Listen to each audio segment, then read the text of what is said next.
in China, we're facing a big exportation problem, so that's why we choose to build an independent company in Abu Dhabi, and we're now also building our new factory in UAE.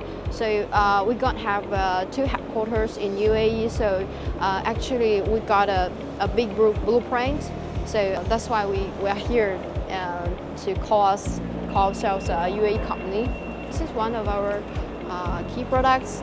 It is called tandem helicopter. Actually, it is a helicopter is like a big family, and tandem is just one of them. And actually, we got 2 blades, but the blade is too long, so here are just half of the blade. The 2 blades will help it keep balance, so it will be more stable in the storm weather.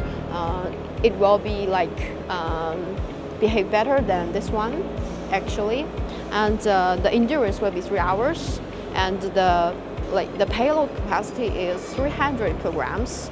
So actually, we usually use it for transportation. And in China, we also cooperate with Chinese army to do some transportation task with this drone. This is from my perspective, it's not stable enough when compared with this one. But actually, this one is also basically used for transportation. This one, and the endurance will be from 6 hours to 12 hours, and the payload capacity will be 300 to 800 kilograms. So that's the advantage of this one. A VTOL means it will take off and landing vertically, and this one will be the endurance as from 6 to 12 hours, and the load capacity is 40 maximum. For most of the VTOL drone, the load capacity will be 5 or 10, but this one can do 40. So this is really a really excellent one.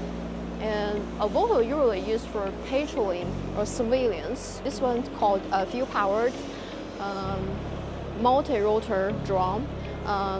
As you can see, most of our products is fuel-powered. You use gasoline or diesel, and the endurance will be 1.5 hours, and the payload capacity is 120 kilograms. I think maybe it is the best multi-rotor drone in this exhibition.